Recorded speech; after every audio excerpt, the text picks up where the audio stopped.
पहली चीज, जेनेटिक्स के क्वेश्चंस में आप घबरा नहीं सकते। अगर आप घबरा गए, अगर आपने सोचा कि नहीं मुझसे नहीं होगा, तो खुदा की कसम नहीं होगा। आपको जेनेटिक्स जब प्रैक्टिस करने बैठना है, अब आप देख पा रहे हो कि ये क्वेश्चन मई जून 2022 का क्वेश्चन है, यानी one of the most recent questions में से एक है। मैं आपको बहुत सारी बातें बता सकता हूँ, अंडरस्टैंडिंग मैंने आपको दी है, क्लास के अंदर आप लोगों ने सारी क्रॉसेस भी ठीक की है। तो now it's comes down to your English translation and your recall, कि कितना अच्छे से आप कर सकते हैं। आए जरा क्वेश्चन करके दिखाते हैं और देखते हैं, और लेट्स सी कि आप इसको कितना समझ पाते हैं। ठीक है जी, सवाल आपके सामने है बेटा।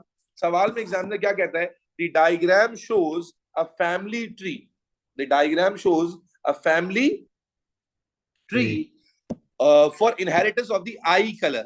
Eye color का inheritance इस diagram में बेटा show किया जा रहा है। ठीक हो गया। फिर कहता है the allele for the brown eye is dominant. The allele for the brown eye is dominant and the allele for the blue eye is recessive. तो इंफॉर्मेशन मैं लिख देता हूं, हम सिंबल्स नहीं दिए हुए तो हम सिंबल लेट कर लेते हैं कि capital B, let suppose brown eyes की एलील है।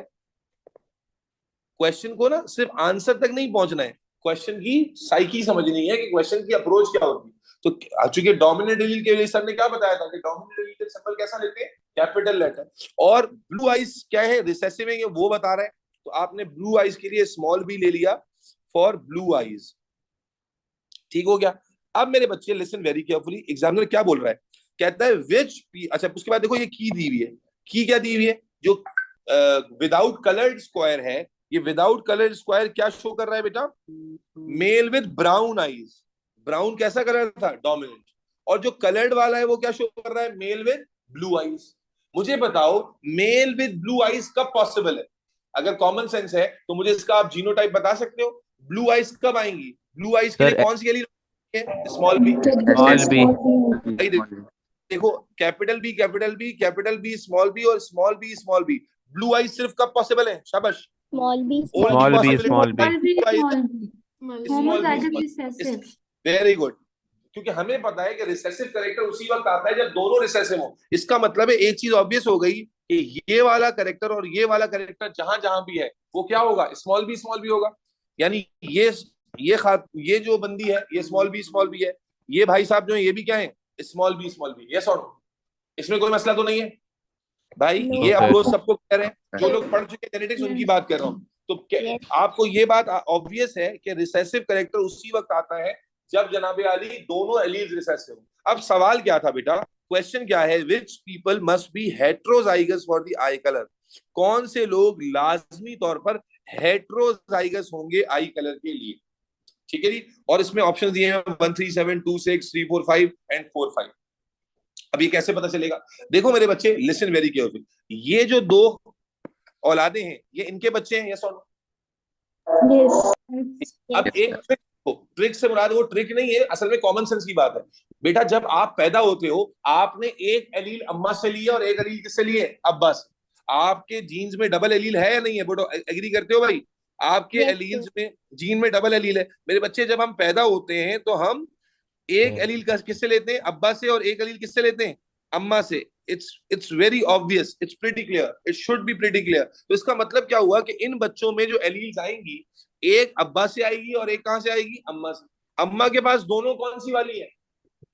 अम्मा के पास दोनों कौन सी वाली? Small B, small B. तो जो बच्चा पैदा होगा उसमें अगर कैपिटल बी अब्बा ने दिया है तो अम्मा ने लाजमी तौर पे क्या दिया होगा? Small B. इसका मतलब है ये दोनों औलादें क्या होंगी? हेट्रोजाइगस होंगी। क्या ये होमोजाइगस होने की कोई पॉसिबिलिटी है ही नहीं। क्यों? क्योंकि अगर मान लो अब्बा भाई साहब कैपिटल बी भी है तो बच्चे के अंदर तो एक ही एलील अब्बा से आएगी ना। याद रखो, पेडिग्री सॉल्व करना बड़ा आसान होता है, कॉमन सेंस काम करना चाहिए। कॉमन सेंस क्या है कि जब भी माँ बाप के बच्चे पैदा हो रहे हैं तो वो एक एलील अब्बा से लेते हैं और एक एलील किससे लेते हैं? अम्मा से। अम्मा वाला आपको पता है स्मॉल बी है।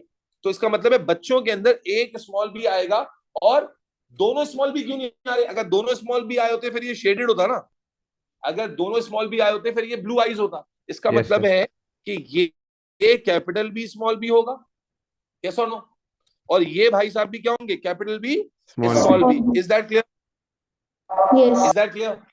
आपको देखो कॉम्बिनेशन वाले क्वेश्चन में ज्यादा टाइम नहीं लगाना होता।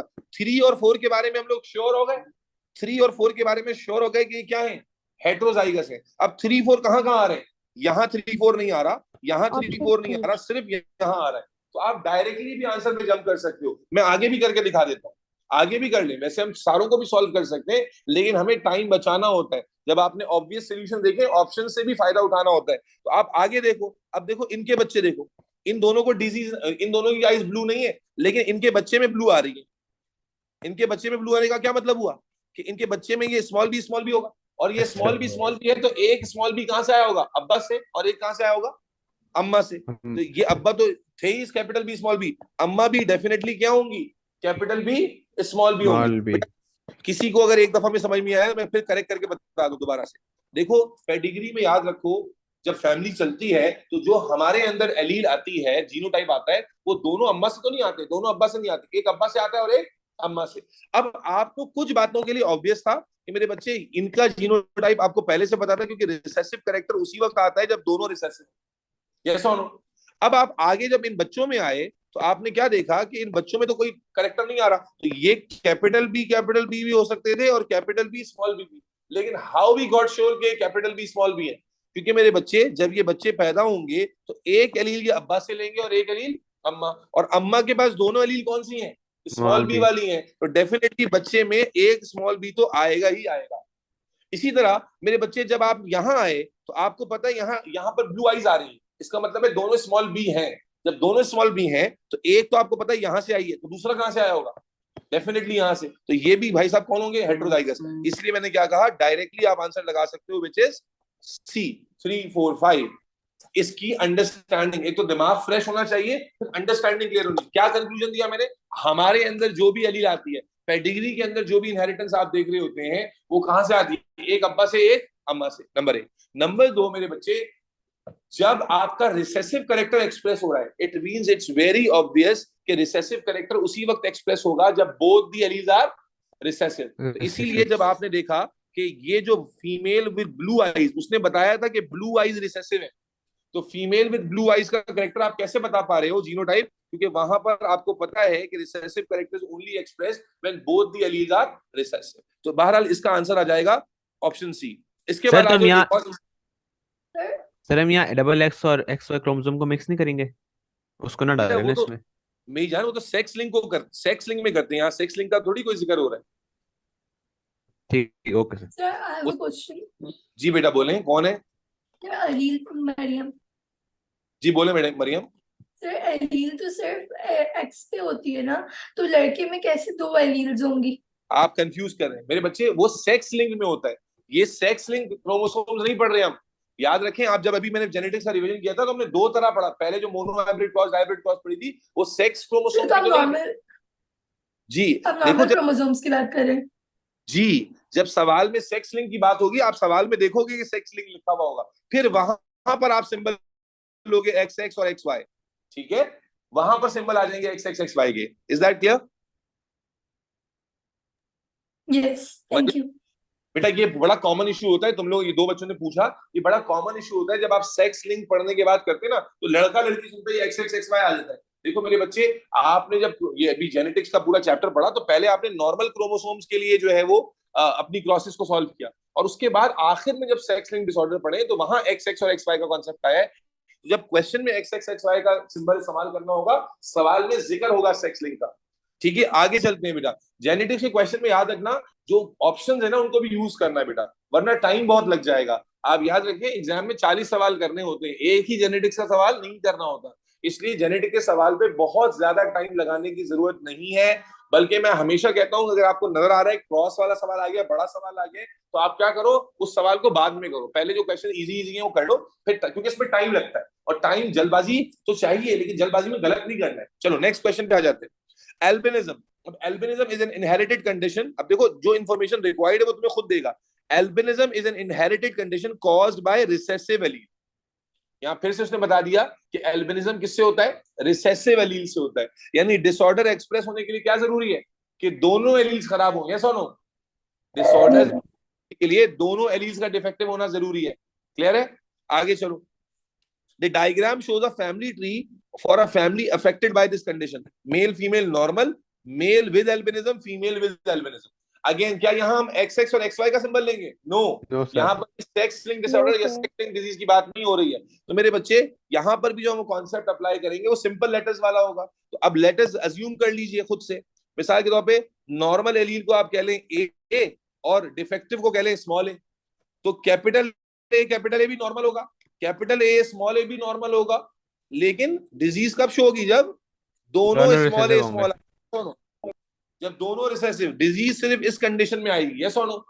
अब जब आपको ये पता चल गया तो जहां जहां डिजीज है, क्या आपको वहां का जीनोटाइप पहले से पता है? Yes, भाई sir. यहाँ पर डिजीज आ रही है स्मॉल ए स्मॉल होगा, यहाँ पर डिजीज आ रही है ये भी क्या होगा? स्मॉल ए स्मॉल ए होगा, यस और नो?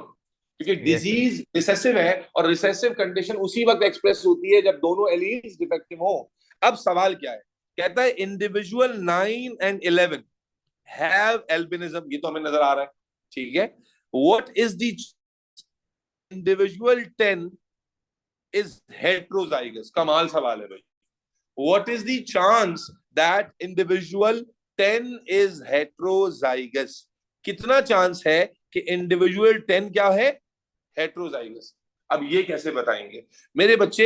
याद है हमने क्रॉसेस की हैं, क्रॉसेस की हैं कि माँ बाप की शादी हुई और जनाब बच्चे पैदा हो रहे हैं, बच्चों में पॉसिबिलिटी निकाली है। तो असल में 10 का आंसर करने के लिए हमें कहाँ जाना पड़ेगा? इनके माँ बाप पर।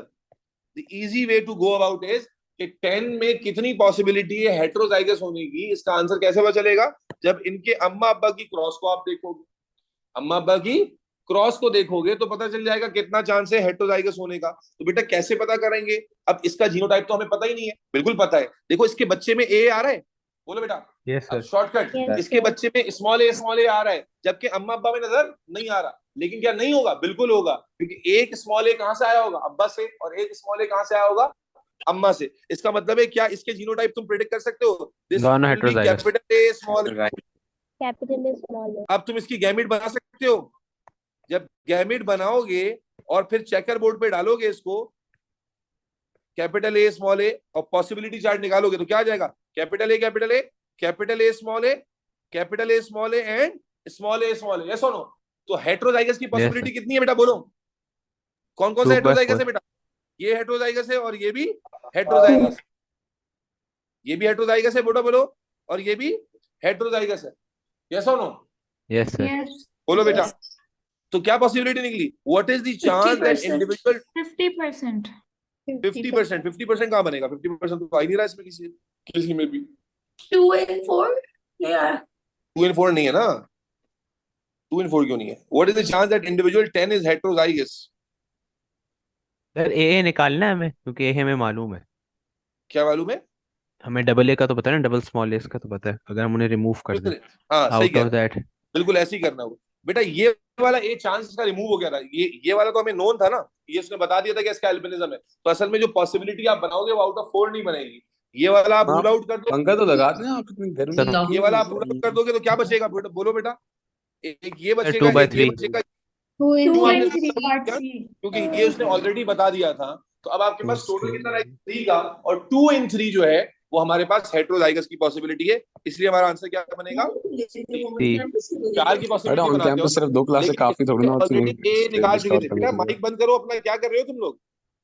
ये माइक किसका खुला हुआ है भाई? प्लीज माइक बंद करें। बात समझ आ गई? टोटल 4 की पॉसिबिलिटी बनती है, लेकिन एक स्मॉल ए उसने ऑलरेडी बता दिया था कि भाई इंडिविजुअल 9 और 11 पे एल्बिनिज्म है। तो वो वाली पॉसिबिलिटी हमने बाहर कर दी, और उसके बाद रिमेनिंग में से 2 in 3 की पॉसिबिलिटी बनती है, वो हमने बता दी। क्योंकि ये वाली पॉसिबिलिटी तो ऑलरेडी पूरी हो गई है ना, ये वाला करेक्टर तो ऑलरेडी sir. आ गया है स्मॉल ए वाला। चलो आगे चलते हैं। क्वेश्चन 3 देखो, वन जीन हैज 2, अब देखो क्या इंफॉर्मेशन दी हुई है, हैज 2 कोडोमिनेंट एलील। क्या मतलब होता है कोडोमिनेंट? दोनों कोडोमिनेंट का मतलब क्या? When both the alleles are expressed. express themselves, ठीक है। चलो अब कहता है AE and AF and one recessive allele AG। Okay, एक AE एलील है, पूरा नाम दिया, AE एक एलील है, ठीक है। AF दूसरी एलील है, और ये दोनों क्या है? डोमिनेंट है, ये दोनों डोमिनेंट है। उसके बाद कहता है वन रिसेसिव एलील AG। अब देखो जो बच्चा इस माइंडसेट का होता है ना कि सर ये तो नया नया आ गया, भाई नया ही आएगा सारा, you need to relate the concept. ये वाली कौन सी एलील है बेटा? बोलो। रिसेसिव। रिसेसिव है। अब कहते हैं how many different genotypes and phenotypes are possible, कितने डिफरेंट जीनोटाइप और कितने डिफरेंट फिनोटाइप पॉसिबल है। अब यहाँ पर कॉमन सेंस का इस्तेमाल करना है, और जो बच्चा तेज होगा ना वो क्या इस्तेमाल करेगा बेटा, ब्लड ग्रुप में भी तो यही कॉम्बिनेशन था।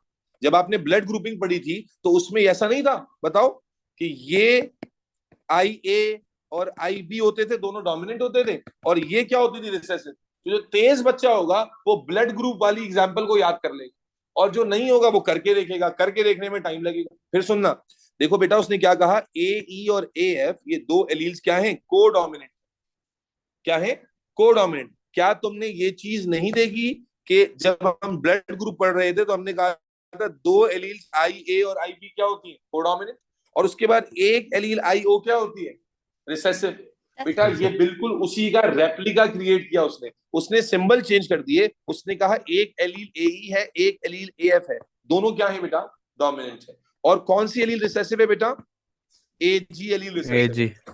तो ये समझ आ रहा है कि सिमिलैरिटी, क्योंकि एग्जामिनर आपको कंफ्यूज करना चाह रहा है। फिर उसने पूछा कि कितने डिफरेंट पॉसिबिलिटीज हैं जीनोटाइप्स और फिनोटाइप्स के। तो मेरे बच्चे कैसे बताओगे, अगर आप ब्लड ग्रुप से भी करना चाहो तो क्या क्या क्या पॉसिबिलिटी होती थी, IA I होता था, IA IO होता था, IB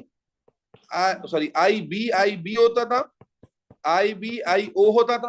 भाई ब्लड ग्रुप में किया हुआ है ना। फिर उसके बाद क्या होता था, IA IB होता था, और IO IO। जिन्होंने ब्लड ग्रुप पढ़ा है वो जानते हैं कि ये पॉसिबिलिटीज होती थी। तो जीनोटाइप्स की कितनी पॉसिबिलिटी निकल रही है, देखो कितने जीनोटाइप निकले, ये अलग है, ये अलग है, ये अलग है, ये अलग है, ये अलग है, ये अलग है। जीनोटाइप की कितनी पॉसिबिलिटीज है, 6। तो हमारे जीनोटाइप वाले में कौन से आंसर्स नहीं हो सकते, ये दोनों नहीं होंगे। अब फिनोटाइप देखो, इससे ब्लड ग्रुप क्या निकलेगा, A, A इससे ब्लड ग्रुप क्या निकलेगा, B, B इससे निकलता था AB, और इससे निकलता था O। तो फिनोटाइप की कितनी पॉसिबिलिटी है, फिनोटाइप की कितनी पॉसिबिलिटीज है, 1 2 4 3 और 4। आंसर तक पहुंच गए। और अगर आप डर जाते, आप बोलते कि सर ये तो बहुत ही मुश्किल है, नहीं कर सकते। मैंने तो इसको पहले लंबे बताया मेथड से जेनेटिक्स करवाएंगे। क्या बेटा, लंबे मेथड से इसको मतलब अगर नॉर्मल हम लें उसको उससे करवा सकते हैं, जो AEF से। बिल्कुल कर सकते हैं, बिल्कुल। थोड़ा खिचड़ा ज्यादा पक जाएगा, जगह नहीं थी इसलिए मैंने इस तरह कर दिया, आप वैसे कर लें। आप शक में नहीं आए कि सर ये तो सर ने कोई जुगाड़ बता दी, भाई वैसे भी होगा क्योंकि कॉन्सेप्ट रिमेन्स दी सेम। आप वैसे क्या करते, आप कहते एक एलील है AE, तो अब इसके क्या क्या कॉम्बिनेशन होते, AE के साथ आ सकता था, है भाई। जी AE सर। जो है अल्लाह भला करे AG के साथ आ सकता था, और AE जो है वो AF के साथ आ सकता था। फिर AF AF के साथ आ सकता था, AF AG के साथ आ सकता था, और इसके बाद अल्लाह भला करे AG के साथ आ सकता था। अगर आप कॉन्सेप्ट बनाते, it looks confusing, more confusing, लेकिन एग्जामिनर का यहाँ ट्रिक है, एग्जामिनर सिलेबस से बाहर कोई चीज लेके नहीं आएगा, आपको उसने वही पैटर्न रिपीट करके दिया है जो ब्लड ग्रुपिंग में आप पढ़ कर आए। तो अभी भी 6 ही जीनोटाइप्स बन रहे हैं, यस सर। ठीक है। Got it sir. देखो बार बार कहता हूँ, जेनेटिक्स कभी भी आप थके हुए दिमाग से नहीं कर सकते, और डर के भी नहीं कर सकते। अगर आप डरोगे कि पता नहीं ये क्या आ गया, फिर नहीं हो सकता। फिर मान लो कि तुम्हारे 2 नंबर तो जाएंगे जाएंगे, लेकिन ये वो 2 नंबर है बेटा जो हर अच्छा बच्चा लेता है, और हर गधा, हर एवरेज बच्चा लूज करता है। तो ये वो 2 नंबर है जो तुम्हारा A* बना सकते हैं, और ये वो 2 नंबर है जो तुम्हारा A खा जाएंगे, तुम भी एवरेज कैटेगरी में गिर जाओगे। अभी 3 क्वेश्चंस किए ना, तीनों हुए क्या, नहीं हुए, बिल्कुल होंगे। उसका बाप भी होगा, पढ़ा है, तो मजाक थोड़ी किया है, लेकिन करने के लिए थोड़ा साहस चाहिए। चलो क्वेश्चन नंबर, अच्छा इस क्वेश्चन को 4 को छोड़ रहे हैं, गैमीट वाला वो है, ये मियोसिस और म्यूटेशन से रिलेटेड है, तो हम क्रॉसेस वाले क्वेश्चंस कर रहे हैं जो अब तक हमने पढ़ा है। अब बेटा फिर से पेडिग्री आ गया, तो पेडिग्री से आप भाग नहीं सकते, बार बार आपको पेडिग्री नजर आ रहा है। क्या कहता है, एयर लोब। अब सवाल एयर लोब का है, सर एयर लोब तो पढ़ाया नहीं। ओ भाई ठीक है, मैं नहीं पढ़ा, क्या है देखो सवाल में, earlobes can either be attached to cheek or be free. Air lobes अपने अपने देखो, कहता है या तो ये चीक से अटैच हो सकते हैं या फ्री हो सकते हैं। ये सिचुएशनल क्वेश्चंस हैं। This characteristic is controlled by a single gene. अब देखो असल इंफॉर्मेशन यहां आ गई, क्या कहता है, the allele for attach air lobe is recessive. Attach air lobe वाली जो एलील है वो क्या है, रिसेसिव। और रिसेसिव है इसलिए ज्यादा एक्सप्रेस नहीं होगी, इसलिए हम में से ज्यादातर लोगों के एयर लोब क्या है, फ्री है।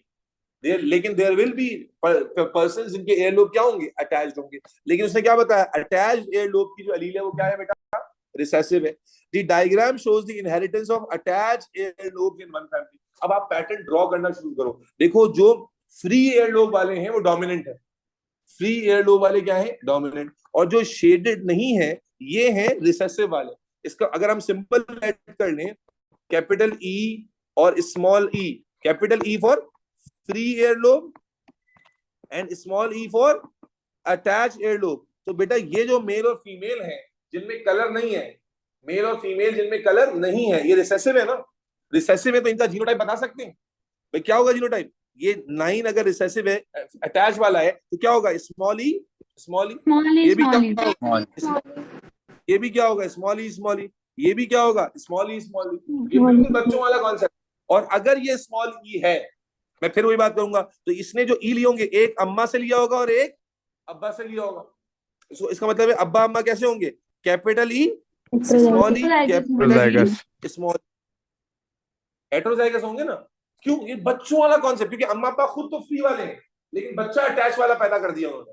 सही है जी। तो कैसे बच्चे में एलील एक अम्मा से आ रही है और एक, अम्मा ने अकेले तो बच्चा पैदा नहीं किया ना, अम्मा अब्बा ने मिलके किया है। तो एक एलील अम्मा से आएगी और एक एलील कहां से आएगी, अब बस हंस रही हो क्या तुम, क्या आसमान से थोड़ी आई हो तुम, ये टीसीएस वाले थोड़ी करके गए पार्सल तुम।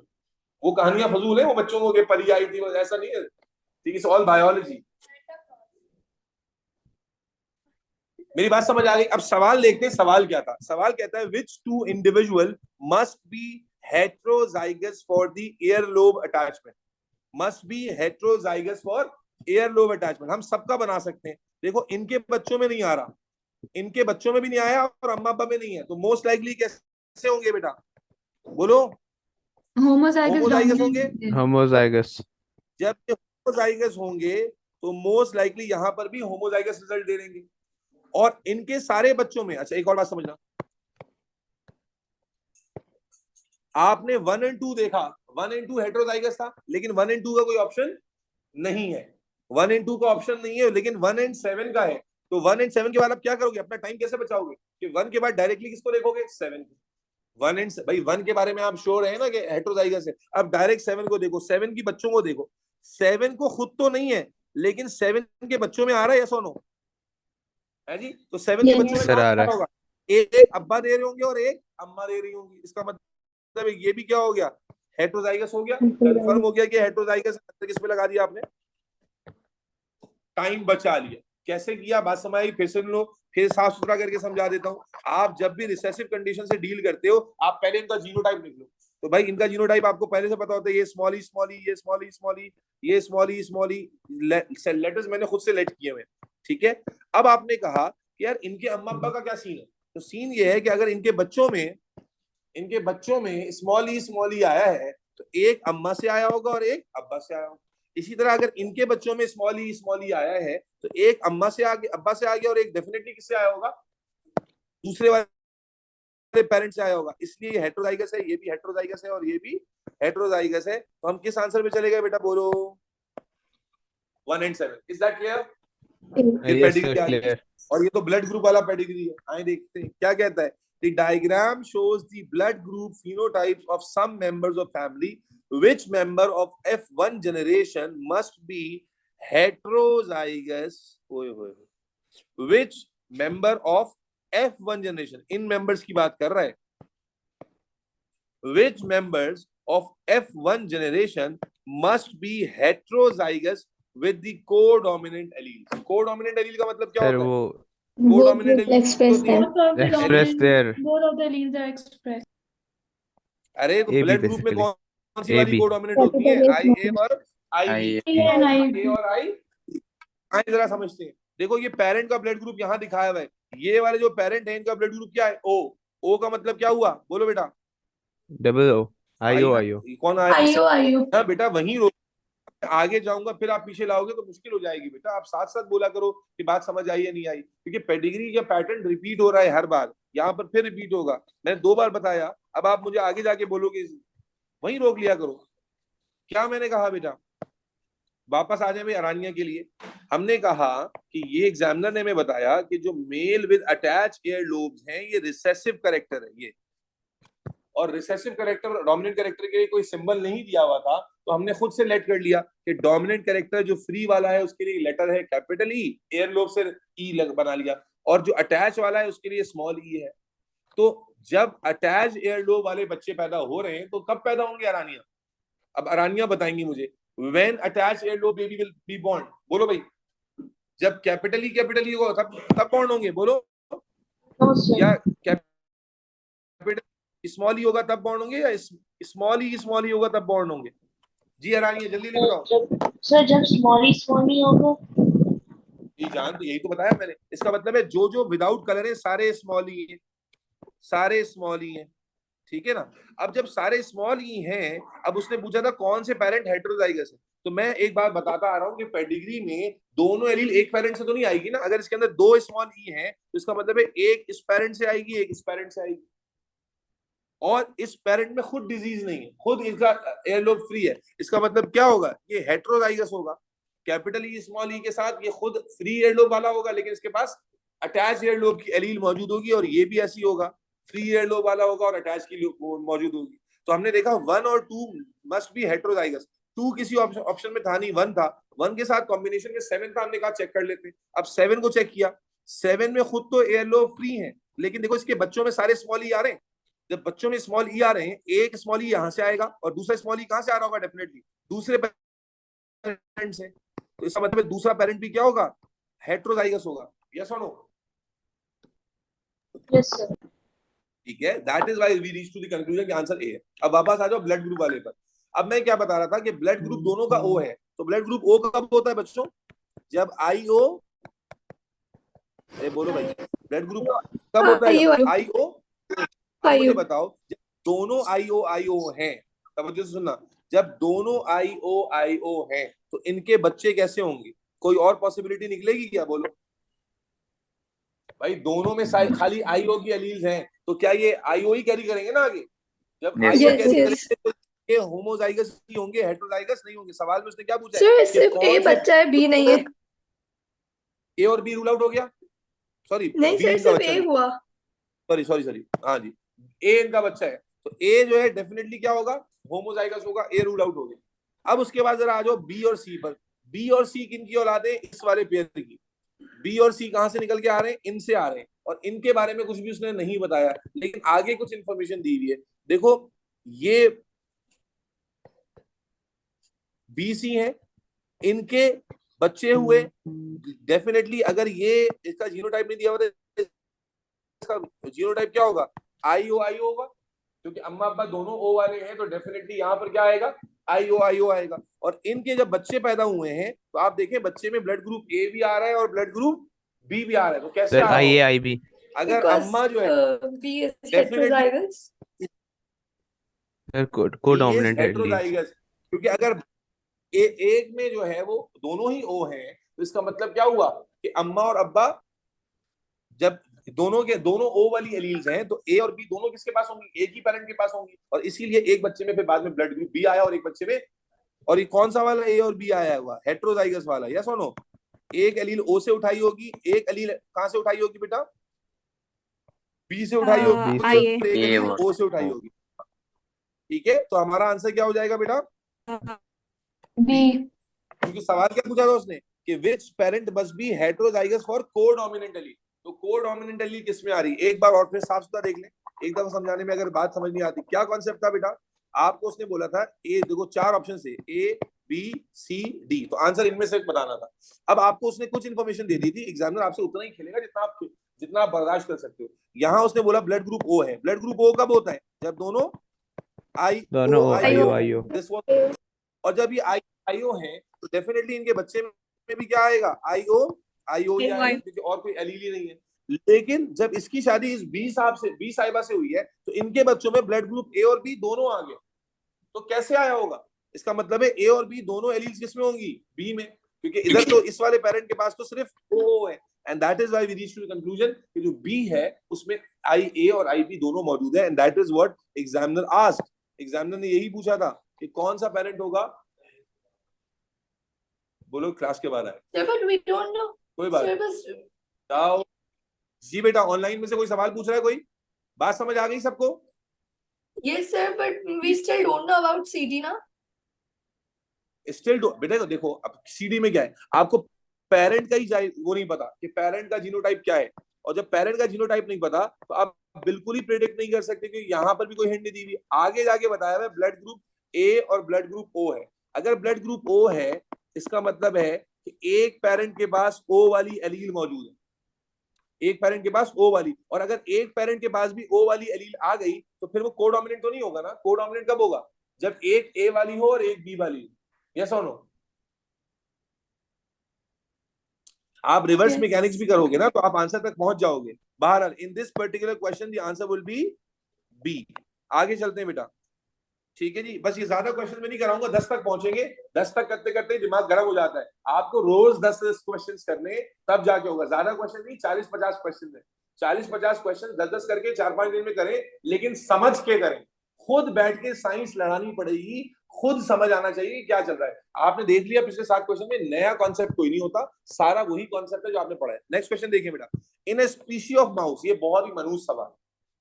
ये माउस वाला सवाल जब भी मुझे याद आ जाता है कि माउस वाले सवाल में जब बच्चा बोलता सर एक बार, क्योंकि आपको मेरे साथ वर्क करना होगा, जो मैं सोच रहा हूँ वो आप भी कनेक्ट करें। बेटा क्या कहता है वो?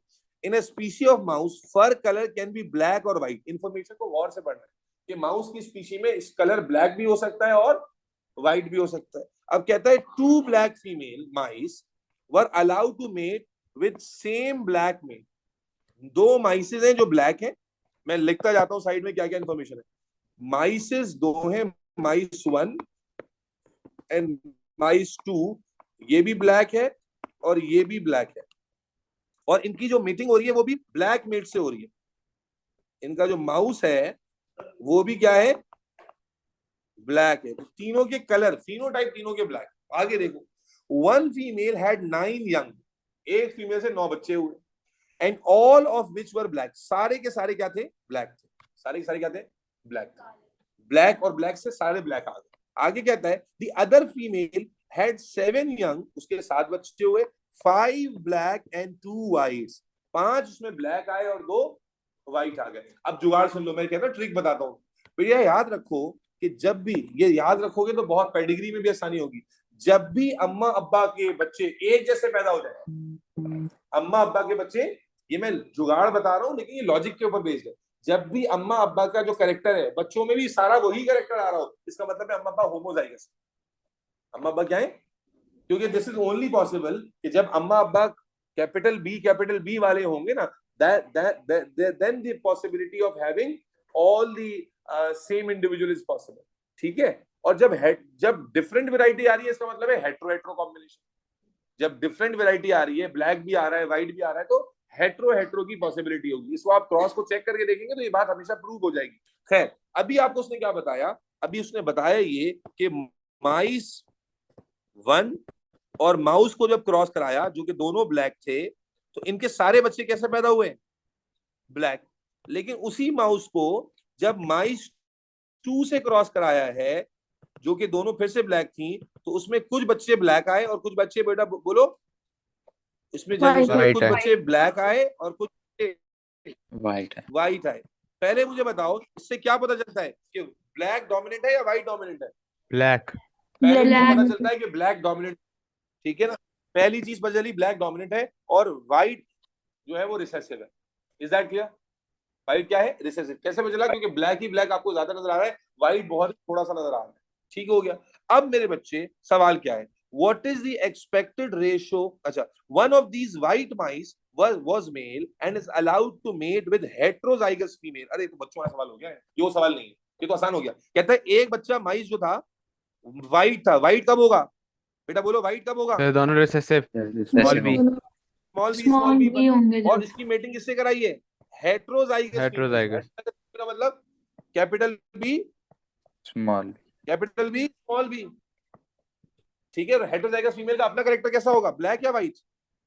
ब्लैक होगा व्हाइट। अब व्हाइट। ये बच्चों में पॉसिबिलिटी बता, कहता है what is the expected ratio of the phenotypes. अब तो ये आसान हो गया ना, इसकी क्रॉस बना लोगे। क्या क्रॉस बनेगी बेटा?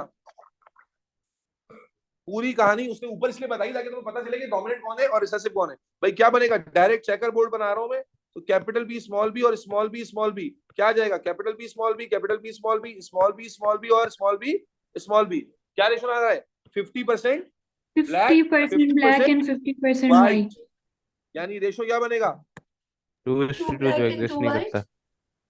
1:1। Yes sir. ठीक हो गया। ये देखो ऊपर वाला जो मंजन था ना वो किस लिए था, वो इसलिए था ताकि हम अंडरस्टैंड कर सके कौन सा करेक्टर डोमिनेंट है और कौन सा रिसेसिव है। ठीक हो गया। सर चलो भैया दो फिजिक्स क्वेश्चन और सर देखिए। फिजिक्स की क्लास से आगे जा सकते हैं? अच्छा 9 बज गए, ठीक है जी बेटा, सर। इसको यहीं क्लोज कर रहे हैं। मैं ये सेशन ये वर्कशीट ग्रुप पे डाल रहा हूँ। आई वांट, जिसके पास हार्ड कॉपी मौजूद है मेरे पास पेपर की, उसके पास ये ऑलरेडी है। आप बेटा इसमें मोनो हाइब्रिड वाला सेक्शन निकाल कर इसके क्वेश्चंस को सॉल्व करें, आंसर्स पीछे दिए हुए आंसर से चेक करें और घबराएं नहीं। और जिन्होंने सेशन मिस किया है बेटा वो रिकॉर्डिंग हासिल करें और रिकॉर्डिंग हासिल करके अपने कॉन्सेप्ट को जल्दी से पूरा करें। कल इंशाल्लाह ताला यहाँ से आगे बढ़ेंगे।